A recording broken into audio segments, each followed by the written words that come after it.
4D Mogwai turning into a Gremlin acrylic nail art tutorial by Hotpinkzebrapolish.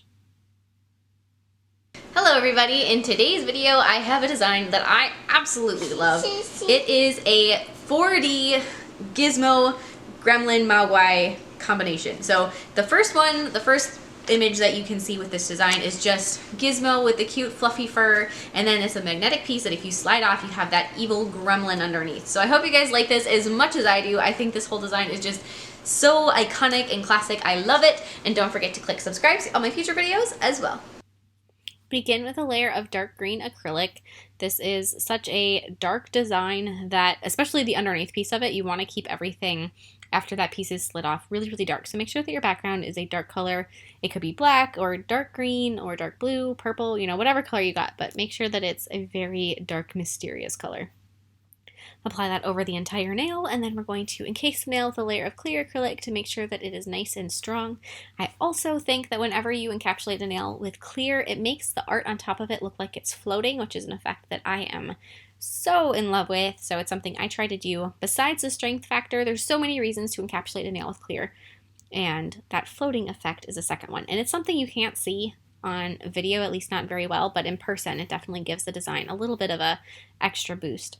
So I'm going to file the nail into shape with my e-file, starting with a coarse bit to remove any bulk, and then switching to a finer bit to smooth out the surface texture.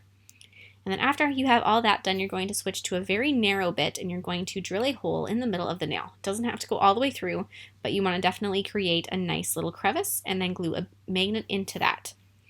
Wrap the nail tightly with plastic wrap, and place another magnet on top of the one that's in the nail, and then hold that together with a pinching tool just underneath. It'll keep the plastic wrap really nice and tight. Now with some brown acrylic, I'm going to start sculpting the little GIZMO. So this movie is one that I watched a really long time ago, and it's a movie that I honestly don't know if I could watch again. I am such a scaredy type person. I can't watch any sort of a horror movie or anything that's going to jump out at me. My husband makes fun of me because I get scared watching Finding Nemo. It's a little fact that he finds incredibly hilarious.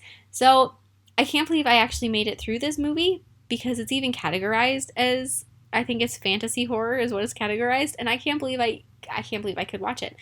And I don't think I could watch it again, but it's a movie that has left an impression in me, and I remember so many details about it that I even named one of my guinea pigs Gizmo at one point. So it's not something that I take lightly, but I don't think I could watch it again. So now on a nail form backing, we're going to be sculpting Gizmo's ears.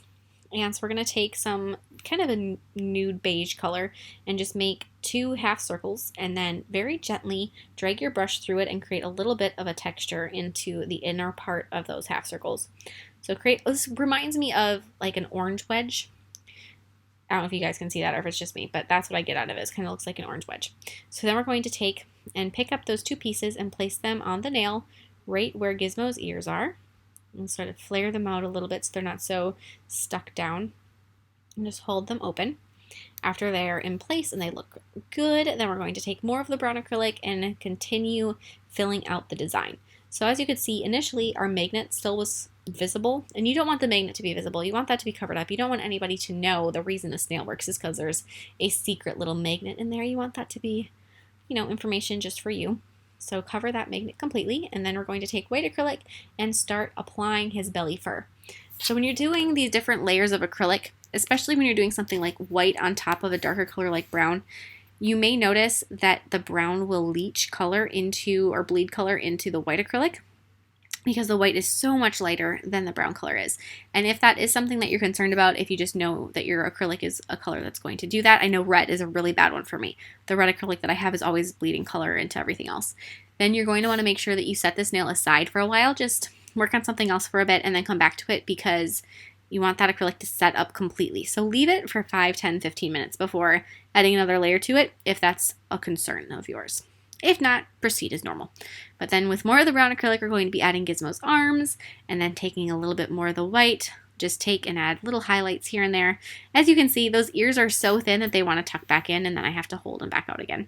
But taking that same color that I used for the ears, I'm going to be adding his snout with just a little bit, kind of fixing it up, and then adding the patch, or adding the second eye, not the patch, but the second eye. So he's got a patch on one eye, and then these nude beige eyes, or as apparently as I call it, nouge. I have new words every day. So then take the tip of your brush and carve in the little shape of his smile sticking out, and then take the tip of your brush again and carve in his eyes. If you're planning on doing that kind of a carving or planning on making indents with the tip of your brush, definitely make sure that your brush is in very good condition. If your brush is a little frazzled looking and the hairs are going different directions, it's not going to work very well. So make sure that you take good care of your brushes and you're very cautious with them and you clean them properly so that you don't have to worry about them getting that kind of frayed look, so that you can create those nice crisp details. Add his nose, fill in his eyes with white, add a little bit more of a chin color going down, add some little nostrils in his nose, a little bit more detail here and there, and then underneath him, so after he's all set up, you can pop him off, and then we're going to be painting the gremlin that is on the underside of the nail. So keep track of where GIZMO sits, because you don't want this gremlin to be visible with GIZMO on the nail, at least not very much. If a little tiny bit shows, it's not the end of the world, but you don't want somebody to look at and say, hey, what's underneath there? You want them to be completely surprised when you pop off that second piece and there's a whole new image on the nail. So I'm going to start by painting this guy, and I don't know if you guys could tell, but I had an outline already drawn in with the base. You couldn't tell I just got rid of that video footage because it didn't look like anything, because you couldn't see. It was just black paint on the dark green. But basically, you're going to want to sketch the shape of the character underneath first, so then when you start painting over it, you have a pretty good guide of where you're going with it. So I've got gray and kind of a Christmas green paint that I'm working with at the moment, and adding the different levels of shading. And then going back to black, I'm going to start re-sketching in some of those details and shading. And I'm using acrylic paint. If you like to paint with gel more, feel free, go for it.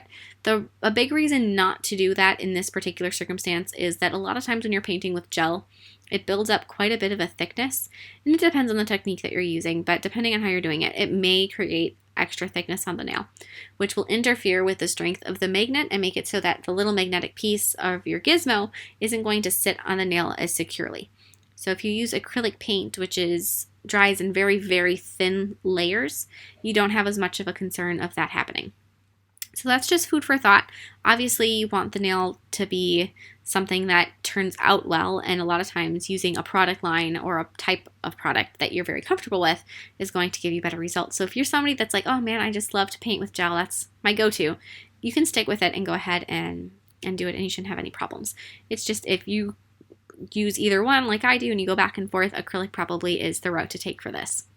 So keep adding details to your little gremlin guy. As you can see, there's a bunch of different layers of color that I used on him. You want to make sure you put some red in his eyes. For whatever ridiculous reason, I have a bunch of footage missing from this video, unfortunately. It's a video I recorded back in January and just haven't been able to upload until now. And so I don't have any idea where that footage went. Just one of those unfortunate things. But you're also going to add some fur texture and details on the 3D piece, add their pupils, little bits of outlines if you want to, and keep adding details until you're happy with these guys. Definitely have a reference picture next to you that you can work with, and you should be good to go. These guys are just so cute in a creepy sort of way. So after you finish painting them, apply a layer of gel sealer over the background and some matte top coat over GIZMO, and that is it. I absolutely love creating designs that are more classic in nature, like Gremlins, something that a lot of people have a childhood memory of, or, you know, whatever you want to call it, because it's just so sentimental and nostalgic, and that's the kind of thing I go for. So if you guys have any ideas for me that you're like, hey, this movie would make an awesome nail design, definitely comment below with it. I'd love to hear your ideas, and if you happen to recreate these cute little guys, tag me on Facebook or Instagram with a photo. I'd love to see them, and I'll see you next time. Bye!